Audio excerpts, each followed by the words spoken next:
रिक्त स्थान की पूर्ति। बहुत सारी हमारी परीक्षा ऐसी हैं जिनमें रिक्त स्थान का प्रयोग होता है।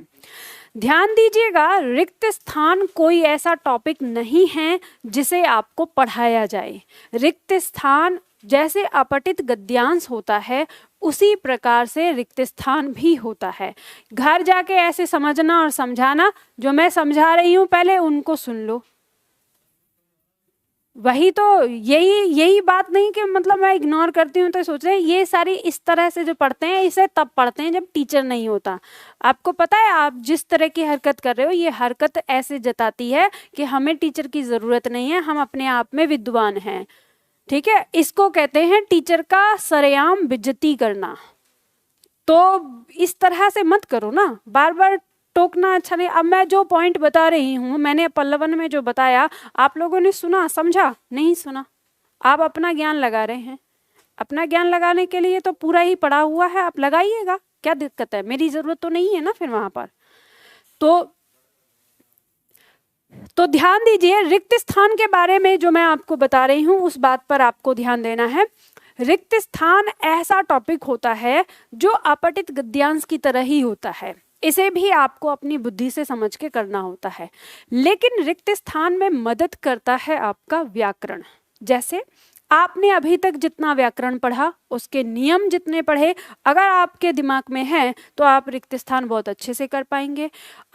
और इसमें जो एक विशेष महत्व जो होता है वो होता है वाक्य शुद्धिकरण के नियमों का। आप अगर वाक्य शुद्धिकरण के नियमों पर चलते हैं तो वहाँ पे बहुत सारे पॉइंट आपको मिल जाते हैं।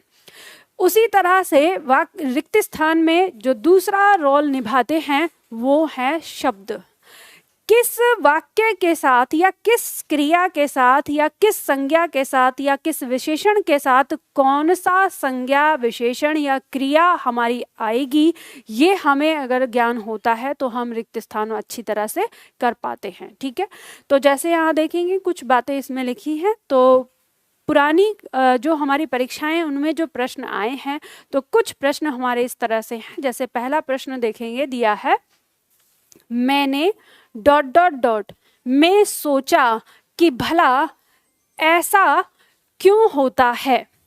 अब उचित शब्द से रिक्त स्थान को भरना है।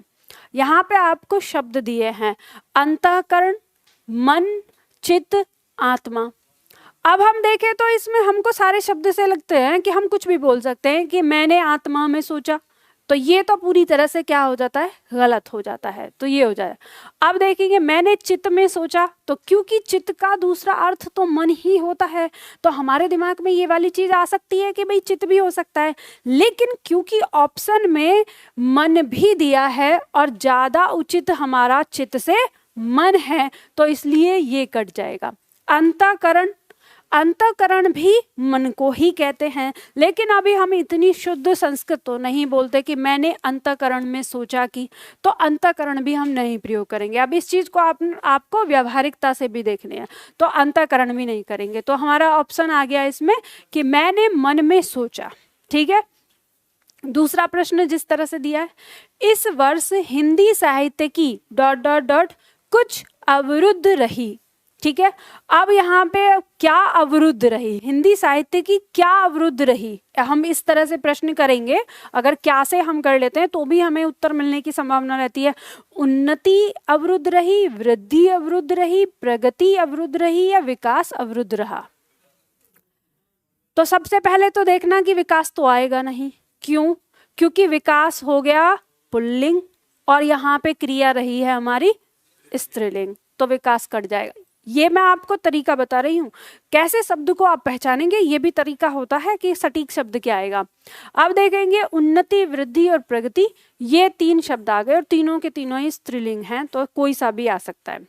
तो अब हम बात करेंगे कि उन्नति क्या होता है, प्रगति क्या होता है और वृद्धि क्या होता है।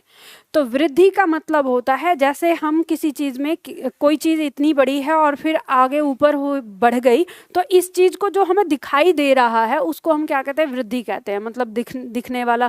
तो हिंदी साहित्य में वृद्धि हमें ऐसे दिखाई तो नहीं देगी, वो क्या होगी, हमें महसूस होगी। तो हमें ये इनमें तीनों में से वो पॉइंट निकालना है जो हिंदी साहित्य की वृद्धि के लिए या उसके विकास के लिए या उसकी प्रगति के लिए या उन्नति के लिए जो तीनों में से ज्यादा सटीक शब्द होगा वो हमें देखना है। हम प्रयोग तो सारे शब्दों को करते हैं, तो फिर हम यहाँ देखेंगे कि वृद्धि तो नहीं होगा क्योंकि हमें जो दिखाई देने वाली चीज है उसमें वृद्धि का प्रयोग करते हैं। अब आ गया उन्नति और प्रगति। तो प्रगति मतलब गति। आप इससे ध्यान देना कि हिंदी साहित्य के अंदर क्या है, गति चाहिए कि आगे वो बढ़ती जाए, तो इसलिए हम इससे ध्यान देंगे कि हमारा जो उत्तर होगा वो बी होगा, उन्नति भी नहीं होगा। ठीक है, तो इस तरह से हमें ये चुनना होता है, इसलिए आपको रिक्त स्थान जो है वो थोड़े से क्या लगते हैं, टफ लगते हैं। तो ये बहुत ज़्यादा मतलब समझो कि आपके आईक्यू को तो बहुत ही ज़्यादा दिखाते हैं, इसलिए जिन परीक्षा में रिक्त स्थान आते हैं तो वो परीक्षा इसलिए रखी जाती है कि बच्चे को देखते हैं सही लिख रहा है या नहीं लिख रहा है, क्योंकि आप बोलने के लिए कोई सा भी बोल सकते हैं, चारों में से बोले जाते हैं, पर अब यहाँ पे मुद्दा आता है कि बिल्कुल सटीक कौन सा है। तो हमें पता चलता है कि इस वर्ष हिंदी साहित्य की प्रगति कुछ अवरुद्ध रही। ठीक है, तो इस तरह से आता है। जैसे तीसरा पॉइंट दिया है, गुरुजी मेरा ... स्वीकार करो। ऑप्शन दिया है अभिनंदन, अभिवादन, अभिमान, स्वागत। तो आप देखेंगे कि गुरुजी मेरा अभिमान, ये तो गलत हो जाएगा। स्वागत, स्वागत स्वीकार करने की बात नहीं करे, दोनों कट गया। अब आ गया अभिनंदन और अभिवादन। तो ध्यान दीजिएगा, अभिवादन का मतलब होता है जब हम किसी से नमस्कार या प्रणाम या चरण स्पर्श जो बोलते हैं उसको कहते हैं अभिवादन। ठीक है, और अभिनंदन, अभिनंदन एक तरह से स्वागत को होता है। ठीक है, तो अभिनंदन भी कट जाएगा, तो आएगा क्या उत्तर, अभिवादन। गुरुजी मेरा अभिवादन स्वीकार करो। इस तरह से आपको पहचानना होगा। तो कहने का मतलब क्या है, अब इनके लिए आपको ये ध्यान देना है कि इन शब्दों में थोड़ा थोड़ा अंतर होता है। तो रिक्त स्थान के लिए पहला पॉइंट है वाक्य शुद्धिकरण के नियम आपको पता होने चाहिए, जिसके अंदर आपको लिंग, वचन और कारक इनका ज्ञान होना चाहिए। तीसरा, अब इसमें जो दूसरा पॉइंट आपके लिए इंपॉर्टेंट हो जाता है वो हो जाता है कि कुछ ऐसे शब्द होते हैं जो एक जैसे दिखने को लगते हैं और एक ही बात के लिए प्रयोग किए जाते हैं, पर थोड़ा थोड़ा उनमें अंतर होता है। तो जो आपकी शब्दावली में दिए हुए हैं, लास्ट में शब्द दिए हुए हैं, ठीक है, कि एक जैसे शब्दों में क्या अंतर होता है ये देखने के लिए। और दूसरा, समश्रुति भिन्नार्थक शब्द। तो समश्रुति भिन्नार्थक शब्द भी होते हैं, जैसे मान लो अगर ये है कि मैंने बाग में अली को मंडराते देखा, अब ऐसे ये दे दिया, तो मैंने बाग में ... को मंडराते देखा और दो ऑप्शन दे दिए, एक लिख दिया अली और एक लिख दिया अली, मतलब इस तरह से। तो अब आप कंफ्यूज हो जाओगे ना कि कौन सा लगाना है इसमें। तो इसके लिए आपको अर्थ पता होना चाहिए कि किस अली का क्या मतलब है। तो दो शब्द आ जाते हैं आपके, समश्रुति भिन्नार्थक शब्द आपको याद रखने हैं, और उसके साथ साथ जो शब्द एक भाव के लिए एक से अधिक शब्दों का प्रयोग, लेकिन सटीक भाव किसके लिए है ये आपको पहचानना होता है। ठीक है, तो शब्दावली में दोनों प्रकार के शब्द आपके दिए, तो उस तरीके से आप ही क्या कर पाएंगे, अपने रिक्त स्थान भी कर पाएंगे। ठीक है, तो ये हो जाएगा, कर लेंगे आप इसको। चलो, तो इसी तरह से अभ्यास दिया है, इनका अभ्यास करना, लास्ट में आपको उत्तर दिए हुए हैं। और किसी भी समस्या, देखो किसी भी प्रश्न में कोई भी डाउट आए तो आप पूछ लेना। और जैसे मान लो आप में से जिन छात्रों का बैच अगर समाप्त हो रहा है आज, और मान लो ऐसा लगता है कि डाउट हैं और समझ में नहीं आ रहा है, तो मुझसे मिलने का समय जो होगा वो क्लास के ठीक इसी बात, जैसे क्लास बैच तो आपका चलता रहेगा, तो आप आ सकते हैं जब 1 बजे के टाइम पे, जैसे ही क्लास मेरी फिनिश होती है उतने ही टाइम में आप आके मुझसे अपना डाउट ले सकते हैं। ठीक है, तो यही आपके डाउट के लिए रहेगा। अब आता है पॉइंट पहेली। तो अभी तक जो हम पॉइंट, अब जितने भी हम पॉइंट पढ़ रहे हैं, ये सारे के सारे पॉइंट हमारे जो आते हैं वो MPSI में आते हैं, और फिर इर्द गिर्द रिक्त स्थान आपके DSSB वगैरह इस तरह में भी आ जाते हैं, या बैंक की कुछ परीक्षा होती है उनमें भी आते हैं। अब बात करेंगे पहेली। तो पहेली पूरी तरह से किस में आती है, पहेली पूरी तरह से MPSI में आती है, यहाँ से प्रश्न आते हैं। तो यहाँ पे प्रश्न किस तरह से आते हैं एक बार देख लेते हैं। इसमें प्रश्न दिए हुए हैं नीचे कि पहेली से प्रश्न कैसे आते हैं। जैसे दिया है, काले खेत में दही का छींटा, पहेली सुलझाएं। अब दिया है अदरक, भुट्टा, कपास या अंगारे। तो कपास, मतलब काले का कपास की खेती कैसी होती है, काली काली, और जो कपास निकल रही होती है वो सफेद सफेद, तो कि काले खेत में दही का छींटा। इसी तरह से जैसे दिया है निम्न पहेली के लिए सही उत्तर का चयन करो। अब दिया है टेढ़ी तिरछी बांसुरी कौन बजाए, ससुराल जाने वाली लड़की को कौन मनाए। अब यहाँ पे है सड़क, नदी, बांसुरी और सर्प। बताओ क्या होगा। नदी है इसका उत्तर, क्योंकि नदी को कहा जाता है अब ससुराल जाने वाली लड़की है, वो तो जाना ही, उसे तो जाना ही है, वो तो जा ही रही है, चली रही है, यानी बह रही है, उसे कोई रोक ही नहीं सकता। ठीक है, तो यहाँ पे ये बात कही है। अब जैसे देखो तीसरा पॉइंट है, निम्न पहेली के लिए सही उत्तर का चयन कीजिए। दो मुंह छोटे एक बड़ा मुंह, मतलब दो मुंह छोटे और एक बड़ा मुंह, आधा मानुस लीले खड़ा, बीचों बीच लगावे फांसी, अर्थ बताए तो आवे हासी। कुर्ता घाघरा धोतिया पजामा। इसमें दिया है तुम्हें लोवर? नहीं, ये बताओ, इसमें दिया है ऑप्शन,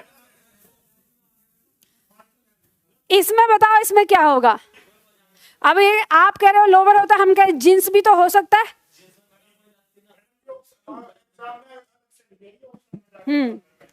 ठीक है, पजामे में होता नाड़ा, तो बीचों बीच लगावे फांसी। ठीक है, चलो जैसे देखो नंबर 4 दिया है, निम्न पहेली का अर्थ बूझिए। 5 कबूतर 5 रंग, महल में जाके एक रंग। ठीक है, 5 सुपारी, मतलब मुंह में जाके जब सारे सारे एक हो जाएंगे। ठीक है, तो इस तरह से पहेली आती है परीक्षा में, 2 या कम से कम 2 पहेली आती हैं। 70 नंबर का पेपर होता है, मतलब 70 प्रश्न होते हैं पेपर में, 2 पहेली आती हैं। तो उसी में कोशिश की है आपकी पहेलियों को निकालने की कि कौन कौन सी पहेली आपकी आ सकती हैं। ठीक है, तो इसमें पहेली दी है तो आप इन्हें पढ़ सकते हैं, साथ में उत्तर भी दे दिया है मैंने पहेलियों का। जैसे औंधा कुआं किलकारी मारे, तो ओस, ठीक है, ओस को कहा जाता है, वो औंधा कुआं मतलब ऊपर है, वो पड़ रहा है। इसी तरह से जैसे नारी सेतु नर भई और श्याम बरन भई सोए, गली गली कूकत फिरे, कोयलो कोयलो लोए। तो मतलब ये किसका है, कोयल के लिए कहा जाता है। ठीक है, तो नारी सेतु नर भई, कैसे समझ में आ रहा है, मैंने बताया था ना, जो कोयल कूकती है वो नारी नहीं है, वो कौन है, नर है। और हम क्या कहते हैं कि कोयल कूक रही है, तो वो नर होता है। ठीक है, इसी तरह जैसे दिया काले खेत में दही का छींटा, बताया था इसमें। ठीक है, उत्तर इसमें दिए हुए हैं, ऑप्शन जैसे दिए सारे मैंने इसमें रख दिए हैं जो आपके हो सकते हैं। अब इसमें चलो, ये तो उनके लिए है जिनकी परीक्षा में ये आना है। जैसे पहेली कई प्रकार की होती हैं, जैसे बूझ पहेली है।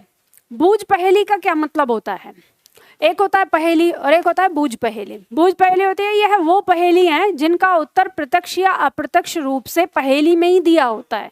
ठीक है, तो यानी पहेली में ही पहले से ही बूझी गई, बूझी मतलब बताई गई, समझाई गई। जैसे दिया है, तरवर से एक तरिया उतरी उसने बहुत रिझाया, बाप का उससे नाम जो पूछा आधा नाम बताया, आधा नाम पिता का प्यारा, बूझ पहेली मोरी, अमीर खुसरो यूं कहे मैं अपना नाम न बोली। तो बताना है कि किसके लिए। अब उसने नाम तो बोल दिया है, निबोली, यानी जिसे कहना नाम न बोली। अब यहाँ पे क्या दिख रहा है हमको कि नाम न बोली, यानी नाम नहीं बताया, लेकिन उसने क्या कर दिया, नबोली बोलते हैं ना, नीम की निबोली होती है। ठीक है, फल जो होता है नीम का। जैसे दिया है यहाँ पर फारसी बोले आईना, तुर्की सोच न पाई ना, हिंदी बोले आरसी, आए मुंह देखे जो उसे बताए। नाम इसने बता दिए, फारसी में कहते हैं आईना। अब यहाँ पे एक बात और सीख लो, पहेली तो सीख ही ली, साथ ही साथ आपको पता चल गया कि आईना शब्द किस भाषा का है, फारसी का। तुर्की सोच न पाईना, तुर्की में क्या बोलते हैं, पाईना। हिंदी बोले आरसी, आपने कहावत सुनी है, हाथ कंगन को आरसी क्या, पढ़े लिखे को फारसी क्या। तो उसका क्या मतलब होता है, कि हाथ में कंगन पहनने के लिए आरसी की आवश्यकता नहीं होती, मतलब आईने की जरूरत नहीं। आपको हाथ में कंगन पहनना है तो आरसी में थोड़ी ना देखेंगे, मतलब दर्पण में नहीं देखेंगे। तो आरसी हिंदी का शब्द है, बात समझ में आ गई। और जो आए मुंह देखे, ठीक है, जो उसको बताए, तो उत्तर क्या हो गया, दर्पण हो गया। अब देखो, 20 का सर काट लिया, ना मारा ना खून किया। उत्तर आगे दिया ना खून किया, ठीक है, नाम दे दिया उसने अपना, बस ये है कि पहचानना है। तो ये पहेलियां, अब जिनकी परीक्षा में पहेलियां आने वाली हैं वो तो अपनी परीक्षा के लिए याद कर लीजिए, और जिनकी परीक्षा में नहीं आने वाली तो वो अपनी मस्ती के लिए, दोस्तों को परेशान करने के लिए याद कर लीजिए, ठीक है। चलो इसमें एक चीज और बताती हूँ आपको, कुछ चीज और है।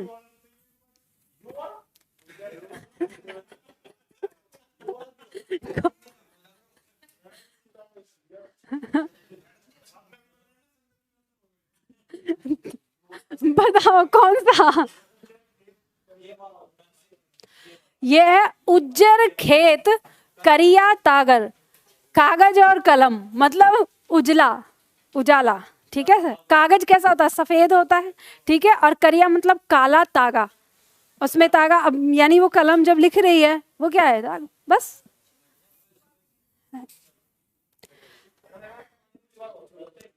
कौन सा? पानी पूरी? अरे पानी पूरी नहीं है, इसको सही कर लो, ये वो है, पान सुपारी है। पानी पूरी नहीं है, पान सुपारी है, ठीक है, पान सुपारी। मतलब पानी पूरी देख के मुंह में पानी आ गया है तुम्हारे। चलो अब देखो, इसके साथ ही कुछ चीजें और बताती हूँ आपको, इसमें पहेलियों में, ये सारी पहेलियां हैं। एक पहेली इसमें ऐसी है, अमीर खुसरो की, अगर ये पूछा जा सकता है ना पहेलियां किसकी हैं, तो अमीर खुसरो ने बहुत ज्यादा लिखी हैं पहेलियां, ठीक है। तो इसमें एक पहेली ऐसी होती है कि जो पहेली पूछता है ना, वो इस तरह से पहेली पूछता है कि उसका जवाब देने वाला ना एक ही शब्द बोलता है, बस उसे एक ही चीज समझ में आती है हर पहेली की। जैसे वो कौन सी है, उसमें कुछ उदाहरण दिए हैं यहाँ पे। जैसे दिया है, अर्ध निशा वह आयो भोन, सुंदरता बरने कवि कौन, निरखत ही मन भायो आनंद, ऐ सखी साजन ना सखी चंद। मतलब ये क्या है, पंक्ति का अर्थ क्या हो गया कि कहा है अर्ध निशा मतलब आधी रात को वह आया, ठीक है, और सुंदरता बरने कवि कौन, मतलब और उसकी सुंदरता, कौन कवि उसकी सुंदरता के बारे में बात करे। निरखत मतलब देखते ही मन को बहुत आनंद महसूस हुआ। तो अब एक मतलब दो सखी हैं, एक पूछ रही है कि तुझे बताना है पहेली, तो वो पूछ रही है, तो उसके दिमाग में क्या चल रहा है, मतलब ये सारे वर्णन तो किसके, साजन के। अब ये उस जमाने की बात है, अब आप ये कहोगे कि आधी रात को आपके साजन, तो आधी रात को की जरूरत नहीं, 24 घंटे साथ में रहते हैं, ये उस जमाने की बात में है। तब जब भी कभी पति पत्नी एक दूसरे से मिलते थे तो रात में जब सब सो जाते थे तभी वो एक दूसरे के पास जाते थे, मतलब प्रेमी प्रेमिका की तरह, पहले जमाने बिल्कुल ऐसा था। तो आजकल तो सब रहते हैं ना साथ में जोड़ा बना के, पुराने, ये उस जमाने की है। क्या रहते हैं जी, क्या बोल रहे? चलो देखो, पता नहीं क्या क्या बोलते रहते हो। अब जैसे देखो यहां दिया है दूसरा, लिपट लिपट के वासे सोई, छाती से छाती लगा के रोई, दांत से दांत बजे तो ताड़ा। अब यहाँ पे देखो बिल्कुल वैसी ही बात कर रही है, उस सखी को एक ही बात समझ में आ रही है, ऐ सखी साजन, बोली अरे ना सखी जाड़ा, मतलब जाड़ा है, अब जाड़ा आया तो क्या होगा, जब बिल्कुल एकदम से लिपट के सोते हो ना सर्दी में। तो यहाँ पे इसी तरह से कुछ अलग अलग यहाँ पे पहेलियां दी हुई हैं, तो आप पूछ सकते हो जो एक ही पॉइंट पे जाती है। इसके बाद इसमें कुछ ऐसी पंक्ति है, मतलब कुछ ऐसी पहेली है जिन पहेलियों के उत्तर, मतलब एक ही उत्तर में 3-4 प्रश्नों का उत्तर होता है। जैसे दिया है, गोश्त क्यों ने खाया, डोम क्यों ने गाया। प्रश्न है कि गोश्त क्यों ने खाया और डोम क्यों ने गाया। इसका उत्तर क्या है, गला न था। दोनों का उत्तर क्या है, गला न था। गोश्त मतलब मांस, मांस क्यों नहीं खाया, क्योंकि गला नहीं था, मतलब पका नहीं था। और डोम क्यों ने गाया, डोम मतलब जो गाने वाला, ढोल बजाने वाला है, उसने क्यों नहीं गाया, क्योंकि उसका गला खराब था, गला न था। ऐसे ही जैसे दिया है, जूता पहना नहीं, समोसा खाया नहीं। अब बताना है क्यों। तो आगे उत्तर दिया है, तला न था। मतलब जूता इसलिए नहीं पहना क्योंकि जूते के अंदर का तला नहीं था, और समोसा इसलिए नहीं खाया क्योंकि वो तेल में नहीं तला था। ठीक है। ऐसे ही अनार क्यों न चखा, वजीर क्यों न रखा। दाना न था। अब दाना शब्द के दो अर्थ हो गए, एक तो हो गया बीज, यानी अनार का बीज जो होता है, तो अनार इसलिए नहीं खाया क्योंकि उसमें दाना नहीं था। और वजीर क्यों न रखा, तो दाना का एक अर्थ होता है बुद्धिमान। अब वजीर रख रहे हैं और वो बुद्धिमान ना हो तो फिर क्यों रखेंगे उसको। तो यहाँ पे दोनों के बारे में आ गया। प्यासे को क्या चाहिए और मिलाप को क्या चाहिए, एक शब्द में उत्तर बताना है। चाह, अरे इसे, ये मैंने दोनों अर्थ दिए हैं समझने के लिए। अभी उस समय लिखी गई है जब प्यासे को किसकी तलाश रहती थी, कुएं की। अब तो हम बिसलरी प्यासे को भी प्यार की जरूरत होगी। अरे दिमाग पे कुछ ज्यादा ही चढ़ गया है, अभी नीचे उतर जाओ, रस से बाहर आ जाओ। और मिलाप मतलब किसी से मिलने के लिए आपके अंदर क्या होनी चाहिए, चाह यानी प्यार होना चाहिए। आप जब किसी के पास जाओगे मिलने के लिए, मेलजोल बढ़ाने, चाह नहीं है तो क्यों जाओगे। ठीक है, दुश्मनी में तो जाओगे नहीं। अब देखो 3 पॉइंट है, रोटी जली क्यों, घोड़ा अड़ा क्यों, पान सड़ा क्यों, और एक पॉइंट और लिख लो, याद किया भूला क्यों। ठीक है, लिख लो। 4 शब्दों का यानी 4 प्रश्नों का एक ही उत्तर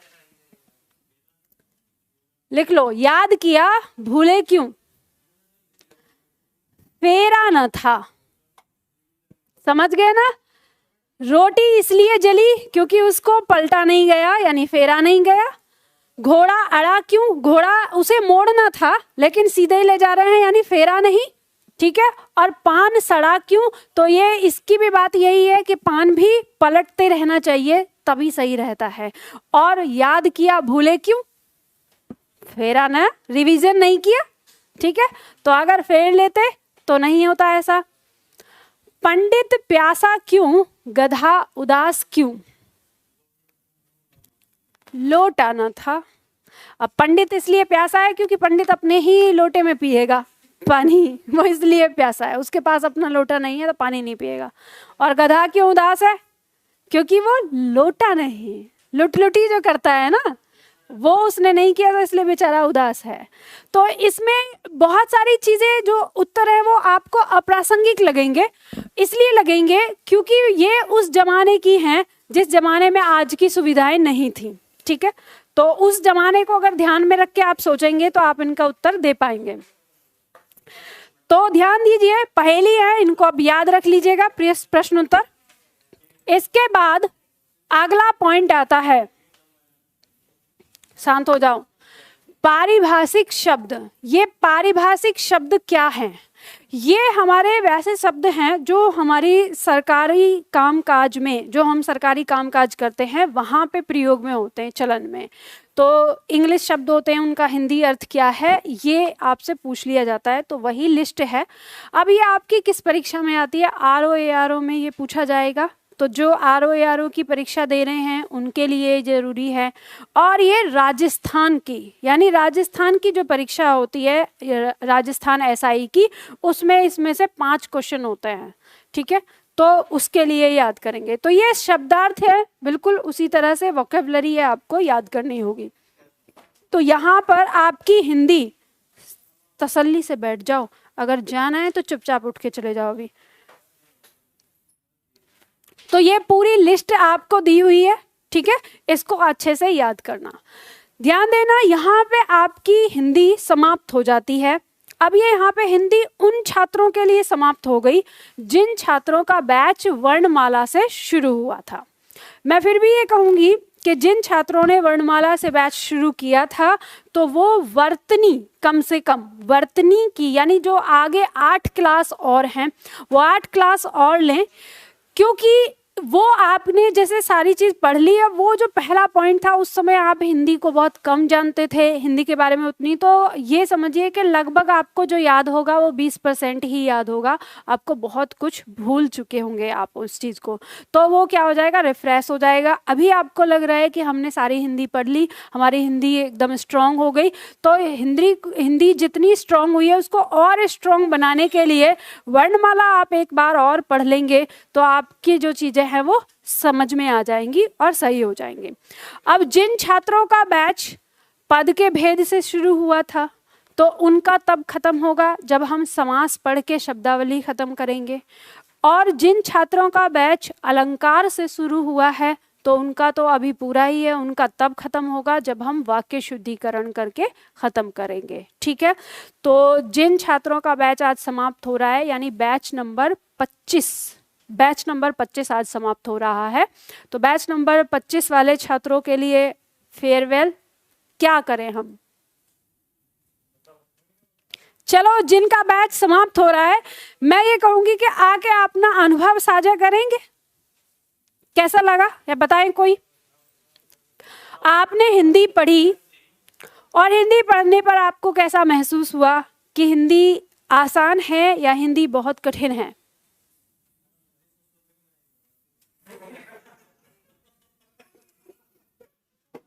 शादी हो रही है तुम्हारी, जब मिलनी कर दे? हाँ, मतलब ये तो नहीं कही कि मैम गुरु दक्षिणा मांग लो कुछ, ये तो नहीं बोला। मैडम से ही ले लो पैसे, हाँ, मिलाई करवा रहे मैडम से। देखो सुनो, मैं जब अपना बैच समाप्त करती हूँ तो मैं अपने छात्रों से गुरु दक्षिणा में एक वचन की उम्मीद करती हूँ। तो आप मुझे एक वचन देंगे? पहले पूछ तो लो कि हालात तो लगते नहीं है तुम्हारे, मैडम से भी तुम मिलनी मांग रहे हो तो मैडम का वचन तो पूरा करोगे नहीं। तो वचन ये है कि आप कोशिश ये करना, पूरा प्रयास कि आप दहेज ना लें। ये नहीं होगा जो, देखो अब मैं एक बात बताती हूँ, आपके पास चॉइस है। आप दहेज लेना चाहते हैं, आप दहेज ले लीजिए। आपको क्या चाहिए ये डिसाइड कर लेना। अगर आपको एक ऐसी पत्नी चाहिए जो आपकी सारी उम्र इज्जत करे, आपका सम्मान करे, और कहते हैं कि आपके पूरे परिवार को अच्छी तरह से चलाए, अच्छी तरह से समझे, तो आप दहेज के लिए बिल्कुल मना कर देना, दहेज मत लेना। ठीक है, और अगर आपको ऐसी पत्नी चाहिए जैसा सब लोग उदाहरण देते हैं कि मैं किसी से नहीं डरता हूँ, अपनी पत्नी से डरता हूँ, मतलब आपके सर पर चढ़ के रहने वाली हमेशा, तो जितना मर्जी चाहे उतना दहेज आप लीजिएगा, क्योंकि जो दहेज लेके आएगा वो अपनी ना तो गलती तो दूर की बात है, गलती तो सबसे होती है, ये नहीं कि स्त्री से ही होती है, पुरुष से भी होती है। बात गलती की नहीं है, बात ये है, देखो मैं ऐसा क्यों कह रही हूँ, आखिर क्यों होती है महिलाओं के अंदर ये कुंठा? प्राचीन समय से अगर आप बात करें, दहेज प्रथा बहुत पुराने समय से चल रही है। पहली स्त्री जो थी वो पढ़ी लिखी नहीं थी, कुंठा तो उसके भी मन में थी, पर वो विरोध नहीं कर पाती थी समाज में, और वो मन ही मन, मतलब अपने आप ही अंदर टूट जाती थी, बस एक गुलामों की भांति, एक दास की तरह अपनी जिंदगी गुजार देती थी, उसे कुछ नहीं चाहिए होता, पर उसके मन में कुंठा वही रहती थी। आज की स्त्री पढ़ी लिखी है तो अपने पैरों पर खड़ी हो जाती है, और जब अपने पैरों पर खड़ी हो जाती है तो वो अपने आप को तोड़ने की बजाय परिवार तोड़ना पसंद करती है। और यही कारण है कि वर्तमान समय में परिवार बहुत ज़्यादा टूट रहे हैं, और इन सब के पीछे का एक ही कारण है, और वो है दहेज। अब दहेज इतना बड़ा कारण क्यों बनता है? तो ध्यान दीजिए, आपने बहुत लोगों को ये कहते हुए सुना होगा कि जो लड़की होती है वो अपने पिता से बहुत ज़्यादा प्यार करती है, और ये सच भी है कि वो अपने पिता से बहुत प्यार करती है। लेकिन जिस समय उसकी शादी होती है, या शादी होने नहीं, जिस समय से लड़की पैदा होती है, उसी समय से एक दंश उसके सीने में बहुत बुरी तरह से गढ़ा होता है, इसकी शादी करनी है। बार बार एक ही पॉइंट आता है, उसकी शादी करनी है। और ये जो इसकी शादी करनी है, ये डायलॉग इतना कष्टकारी होता है कहने वाले और सुनने वाले के लिए, जितना कष्टकारी अगर ये कहे कि कोई ये कहे कि मुझे ब्लड कैंसर हो गया और मैं सिर्फ 2 ही महीने जीने वाला हूँ। जितना कष्ट आपको इस शब्द को सुनने में होगा, उससे कहीं ज्यादा कष्ट इस शब्द में होता है कि इसकी शादी करनी है। तो ये क्यों होता है भाई? शादी तो बहुत अच्छी चीज है और इससे परिवार बनता है, फिर ये कष्टकारी क्यों है? तो कष्टकारी इसलिए क्योंकि उसके पीछे का दहेज जो कुप्रथा है, वो हमें कहीं ना कहीं कष्ट पहुंचाती है। वर्तमान समय में ऐसे हो गया है कि जब लड़की देखती है कि उसका पिता या उसका भाई दहेज में देने के लिए कर्ज लेके, और कितनी चीज़ें ऐसी आती हैं कि कई बार बहुत सारा अपमान भी सहन करना पड़ता है। ऐसे कपड़े दे दिए, ये नहीं दिया, वो नहीं दिया, और ये सारी चीज़। और वो ये देखती है ना लड़की कि जब मेरे माता पिता कर्ज में दब गए हैं, तो उसके अंदर कहीं ना कहीं वो कह नहीं पाती। और कुछ बातें ऐसी होती हैं कि जो हमें ये समझ में नहीं आती कि ये वाला फैक्टर कैसे हो सकता है। बहुत चीज़ें ऐसी थी, उसे दर्द समझ में आता है अपने माता पिता का, भाई का, लेकिन अब वो कह रही है। अब बहुत लड़कियां ऐसी होती हैं जो कहती है नहीं ये भी दे दो, क्योंकि उसको पता है वहां से ऐसा आएगा कि कल को उसकी शादी होगी। जैसे उसने अपनी सहेली के बारे में सुना कि शादी हो गई, अब सास और ननद ताना देती हैं और ये सारी चीज़ें करती हैं। तो उससे क्या हो रहा है कि वो ताना सुना रही है, तो वो पहले से कोई लड़की सोच रही है मैं ज़्यादा दहेज लेके जाऊंगी ताकि मुझे ताना ना सुनना पड़े। और फिर लास्ट में होता क्या है, जब ये सारी चीज़ें जाती हैं तो फिर लड़कियाँ कभी भी लड़के की यानी अपने पति की इज्जत नहीं करती। उनके दिमाग में आ जाता है कि मैं तो दहेज लेकर आई हूँ। और आप अपने आसपास अपनी चाची ताई किसी में भी देखना, जो अपने घर से दहेज ज़्यादा लेके आती है वो हमेशा रौब दिखाती है। और आपने ऐसा भी देखा होगा कि पुरुष अपने परिवार को बचाने और अपने परिवार को चलाने के चक्कर में फिर पूरी तरह से क्या होते हैं, उनके अंडर में हो जाते हैं, परिवार से भी कट जाते हैं। तो ये सारी चीज़ें जो है कहीं ना कहीं आपके परिवार को तोड़ती है। देखो कितने बदतमीज हो तुम लोग, मतलब मैं बोल रही हूँ, बता रही हूँ, वो चीज़ें नहीं सुन रहे, तो अपनी ही बातों में कर रहे हो, है ना यार, हद ही कर दी तुमने। और सारे स्टूडेंट तो बेवकूफ हैं जो इस बात को सुन रहे हैं। एक बात ध्यान रख लो कि आप लोग जब आपस में बात कर रहे हो ना, अगर इस तरह से बात कर रहे हो ना, जो बोल रहा है ना उसका अपमान होता है और उसका बिल्कुल भी उसका ध्यान उसी पॉइंट पे जाता है। यहाँ पे अगर मैं आप लोगों को कोई बात बता रही हूँ तो मैं मेरे जीवन के अनुभव से आपको ये बात बता रही हूँ कि इसका कितना बड़ा दंश होता है लाइफ में। लेकिन वही चीज है कि आपको ये मजाक वाली चीज लग रही है। मैं यही कहती हूँ, ठीक है, मैं एक बात और कहती हूँ कि मैं समझती हूँ आप लोगों को ऐसा हो भी सकता है कि आप अपने माता पिता को ना रोक पाए। ऐसा हो सकता है कि माता पिता की तो उम्मीद वो तो पाल ही इसीलिए रहे हैं कि उनको क्या करना है। जैसे एक उदाहरण आपको देती हूँ कि बहुत सारे माता पिता ये कहते हैं हमने तुझको पढ़ाया लिखाया, तेरी पढ़ाई में इतना पैसा खर्चा किया, अब हम दहेज भी न लें। तो उनसे एक सवाल कर लेना कि अच्छा, तो इसका मतलब आपने मुझे इसलिए नहीं पढ़ाया लिखाया कि मैं आपका बेटा हूँ। आपके लिए तो मेरी पढ़ाई इन्वेस्टमेंट थी कि आप मेरे ऊपर इन्वेस्ट करके और फिर आपको कुछ माल मिल जाए। और ये याद रखना, जीवन में जो लोग, बहुत मैंने शादियां देखी है करोड़ों की, लाखों की, और सारी चीज भी है, 2 3 4 साल से ज्यादा किसी के पास टिकता नहीं है वो पैसा। और बेटी का बाप कभी जिंदगी में गरीब नहीं होता और बेटे का बाप कभी पैसा लेके अमीर नहीं होता। जो इंसान अमीर होता है वो अपनी ही मेहनत से होता है। तो मैं आपसे यही कहूंगी कि जीवन में खुददारी सीखना, अपने अंदर ये चीज लेके आना कि मैं मेहनत से कमाई हुई 2 रोटी चैन से खा लूंगा। कल को मुझे कोई ये ना कह दे अरे तू भी बोलता है, तूने इतना पैसा लिया है। मतलब ये सारी चीजें कहने का मतलब है, मैं आप लोगों को वो बात सिखाने की कोशिश कर रही हूँ कि एक जो अपने अंदर खुददारी होती है। अब ये मैं ऐसा क्यों कह रही हूँ, क्योंकि मैं लड़की होके जब मैं इस बात को सोचती हूँ, आपको सच बताती हूँ, मेरे जीवन में यही है, मैं क्यों ये काम कर रही हूँ। मुझे भी तो अच्छा लगता है, घर पे आराम से बैठ सकती हूँ, मैं यहाँ पे सारी चीज़ें काम क्यों कर रही हूँ?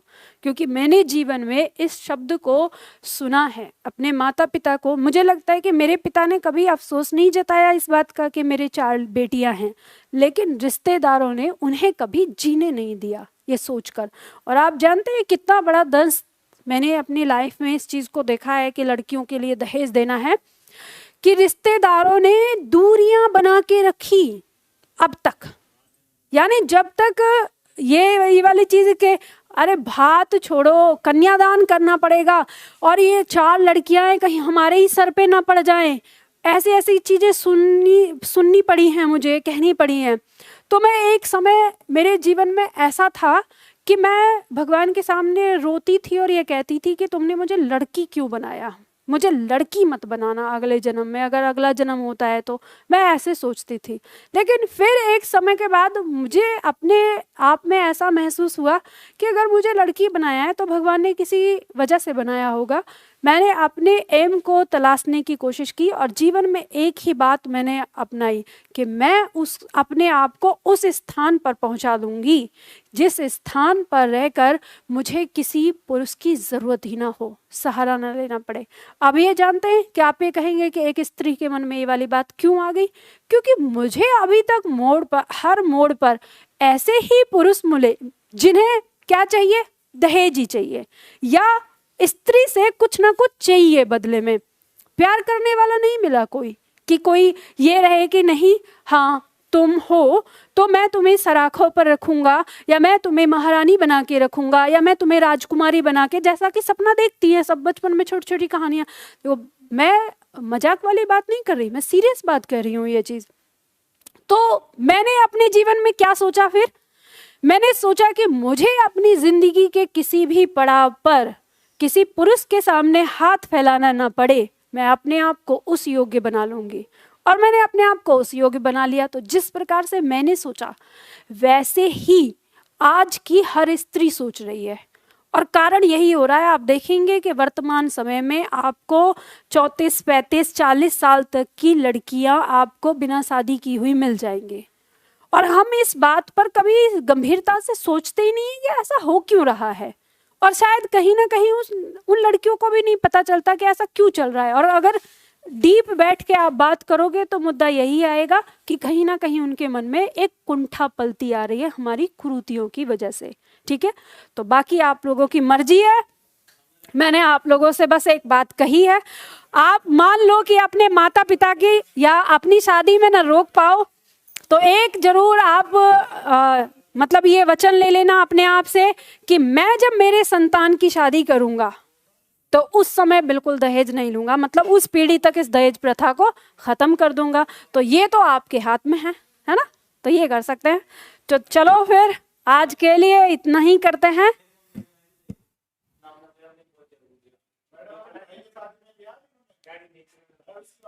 उनको बोलो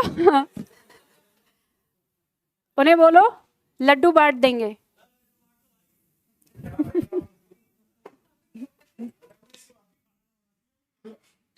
बिल्कुल नहीं बनाएगी।